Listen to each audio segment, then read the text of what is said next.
ഇന്ന് തന്നെ ഡൗൺലോഡ് ചെയ്യൂ. കാണൂ നിങ്ങളുടെ ഫേവറേറ്റ് ഷോസ്. ഇപ്പൊ എനിക്ക് ഉറപ്പായി നീ കേസ് തോക്കും.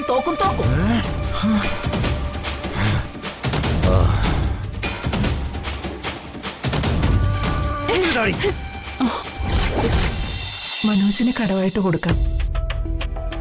അവൻ കുറേശ്ശായിട്ട് അത് തിരിച്ചു തന്നോളൂ. അതെ, ഈ കമ്പനിയിൽ നിന്ന് പിരിഞ്ഞപ്പോ കിട്ടിയ പണം കടം കൊടുത്ത കാര്യം നീ മറന്നുപോയോ ചന്ദ്രു? എല്ലാം അവൻ ദൂർത്തടിച്ച് തൊലച്ചില്ലേ? ഈ പണത്തിന്റെ അവസ്ഥ അതുതന്നെ ആയിരിക്കും. പണം കൈ വരുമ്പോ അഹങ്കാരവും ദുശീലവും തുടങ്ങും അവൻ. അങ്ങനെയൊന്നും സംഭവിക്കില്ലെന്ന് നമുക്ക് പ്രതീക്ഷിക്കാം. ഭാര്യ ഉപേക്ഷിച്ചു പോകാതെ ഒപ്പം പിടിച്ചു നിർത്താനുള്ള ആഗ്രഹം ഇപ്പൊ അവനുണ്ട്.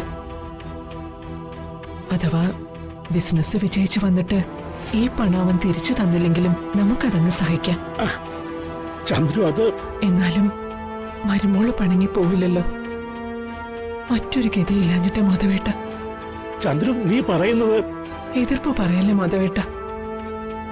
പെൺമക്കളുടെ കാര്യത്തിലെന്നല്ല, ആൺമക്കളുടെ കാര്യത്തിലും താലിച്ചരട് നഷ്ടപ്പെടാതെ സൂക്ഷിക്കേണ്ട ബാധ്യത അച്ഛനും അമ്മയ്ക്കുവാ. നീ പറഞ്ഞത് നേരാ. ഞാനൊരു കാര്യം പറഞ്ഞ മാധവേട്ടനെ എതിർപ്പൊന്നും പറയരുത്. എന്താ ചന്ദ്രു? നമുക്കൊന്ന് പുറത്തേക്ക് ഇറങ്ങിയാലോ? നിലാവത്തൊരു ചെറിയ നടത്തം. നീ പറഞ്ഞാ ഞാൻ അനുസരിക്കാതിരിക്കുവോ? ശരി, നമുക്ക് പോവാം.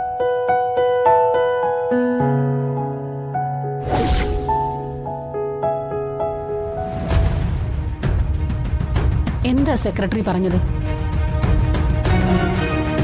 ഈ കേസിന് വിജയസാധ്യത കുറവാണെന്ന്.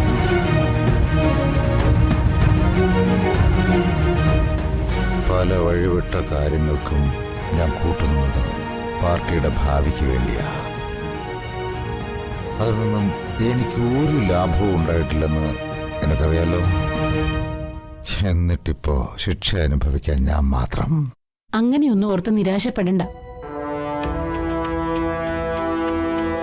അർഹതയില്ലാത്ത കാശൊന്നും എണ്ണി വാങ്ങിയിട്ടില്ലാത്ത സ്ഥിതിക്ക് ദൈവം നീതി കാണിക്കാതിരിക്കൂ. ഈ കേസ് നമ്മൾ ജയിക്കും. അത് തന്നെയാണ് എന്റെ അഭിപ്രായം. ജയിക്കാൻ 1% പോലും സാധ്യതയില്ലെന്ന് പറഞ്ഞ പല കേസുകളും അവസാനം പുഷ്പം പോലെ ജയിച്ച ചരിത്രം എനിക്കറിയാം. വീരമണി സ്വാമികളല്ലേ ഇവന്റെ വക്കീല്. ഒട്ടും മോശക്കാരനല്ല. നിനക്ക് അനുകൂലമായ വകുപ്പുകൾ എന്തൊക്കെയോ ഇതിനകം അദ്ദേഹം കണ്ടുപിടിച്ചിട്ടുണ്ടാവും. അങ്ങനെ ഒരു സാധ്യത ഉണ്ടെന്നുള്ളതാ എന്റെ ഒരു സമാധാനം. വീരമണി സ്വാമികളെ പോലൊരു വക്കീല് നിനക്കുണ്ടായിട്ടും തോൽവിയാണ് നിനക്ക് സംഭവിക്കുന്നതെങ്കിൽ അതിന് കാരണം ജഗൻ കെട്ടിക്കൊണ്ടുവന്ന ആ വന്ദനയുടെ ശാപദോഷായിരിക്കും.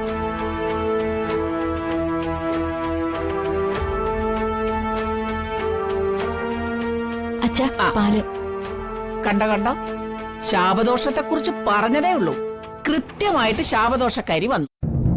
ആപശകുനം. ഇപ്പൊ എനിക്ക് ഉറപ്പായി നീ കേസ് തോക്കും.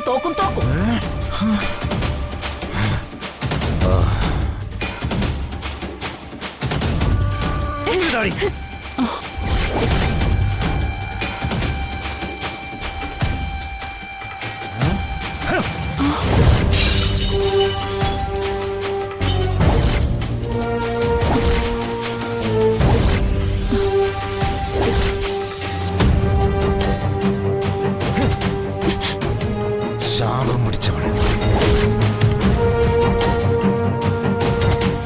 നിന്നോടിപ്പോ പാലുമായിട്ട് എഴുന്നള്ളാൻ ആരാടി പറഞ്ഞത്? എന്റെ കട്ട പോകണ്ടേ നീ അടങ്ങുള്ളൂ അല്ലേ? ഓടി പുറത്ത്.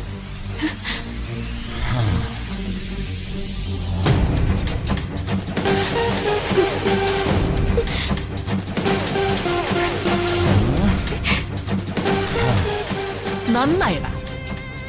കുറുക്ക് ചാടി അപശകുനം വരുത്തിയ പൂച്ചക്കിട്ടൊന്ന് പിടച്ചത് നന്നായി. ശുഭലക്ഷണം. ദേ, ഇനി നീ കേസ് ജയിക്കും. ഒട്ടും ശരിയായില്ല. നാത്തൂൻ ഇനി എന്തൊക്കെ പറഞ്ഞാലും ഈ വീട്ടിലെ മരുമോളല്ലേ വന്ദന. ഓ, ദേ സ്വന്തം അച്ഛനെ പോലല്ലേ നിങ്ങളെ അവള് കാണുന്നത്. സ്വന്തം അച്ഛനെ പോലെയല്ലേ? അച്ഛനല്ലല്ലോ. ആ പാവം നിങ്ങൾക്ക് പാലുമായിട്ട് വന്നപ്പോ അതെടുത്തെറിഞ്ഞത് വലിയ തെറ്റായിപ്പോയി. ആ പാവം പെണ്ണിന്റെ മനസ്സ് വേദനിച്ചാലേ ദൈവം പോലും പൊറുക്കില്ല. അവളെ വേദനിപ്പിച്ച് നിങ്ങൾക്ക് ഒരു കേസും ജയിക്കാനും ആവില്ല. കണ്ടോടാ, അവക്കിപ്പോഴും കൂറ് വലിഞ്ഞു കയറി വന്ന് വന്ദനയോടാ. തെറ്റ് ചെയ്യുന്നത് പോലെ തന്നെ പാവമാണ് തെറ്റ് ചെയ്യാൻ പ്രേരിപ്പിക്കുന്നതും. ദൈവത്തിന്റെ കോടതിയില്ലേ ഇതിനൊക്കെ സമാധാനവും പറയേണ്ടി വരും.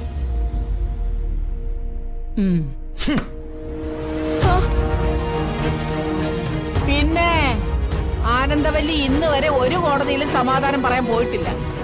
ഇങ്ങോട്ട് വന്ന് പറയിപ്പിച്ചിട്ടേ ഉള്ളൂ. അതാണ് ചരിത്രം. അങ്ങനെയുള്ള എന്നോടാ അവളുടെ ഭീഷണി. ദേ, നീ ഒട്ടും പേടിക്കണ്ടടാ, കേസ് നമ്മൾ തന്നെ ജയിക്കും. ആ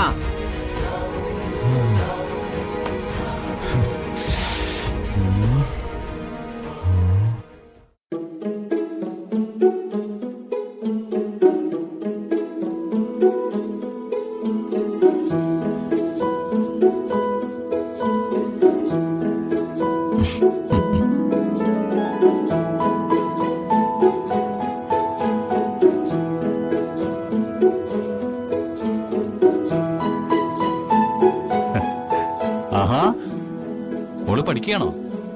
അങ്കിള്, ഈ ടൈഗറിന്റെ കുഞ്ഞിന് ഇംഗ്ലീഷിൽ എങ്ങനെയാ പറയുന്നേ? ആ ആ. ഈശ്വര, പെട്ടല്ലോ. വല്ല കാര്യം ഉണ്ടായിരുന്നോ ഈ കുഞ്ഞു പഠിക്കുന്ന സ്ഥലത്തേക്ക് എഴുന്നള്ള? അങ്കിള്, അങ്കിള് എന്താ ആലോചിക്കുന്നേ? ആ, ഈ ടൈഗറിന്റെ കുഞ്ഞിനെ എന്താ വിളിക്കുന്നത്? ആ, ആ, അത് മോളെ, നമ്മൾ ഈ ടൈഗറിന്റെ കുഞ്ഞ് അടുത്തേക്ക് വരണമെങ്കിൽ ഇങ്ങനെ വിളിക്കണം, എന്നാലേ അടുത്തേക്ക് വരൂ. അയ്യേ, ഈ അങ്കിളിന് ഒന്നും അറിയില്ല. ആ, ആ, അങ്കിളെ, ഈ ടൈഗറിന്റെ കുഞ്ഞിനെ എന്ത് വിളിക്കുന്നാ ചോദിച്ചത്? ഓ ഓ, ഓ, അതാണോ? ആ, ചൈൽഡ് ടൈഗർ. ആ, പറയേ, കുട്ടിക്ക് എന്താ ഇംഗ്ലീഷിൽ പറയുന്നേ? ചൈൽഡ്. ആ, അപ്പൊ ടൈഗറിന്റെ കുട്ടി ചൈൽഡ് ടൈഗർ, സ്മോൾ ടൈഗർ എന്ന് വേണമെങ്കിലും പറയാം.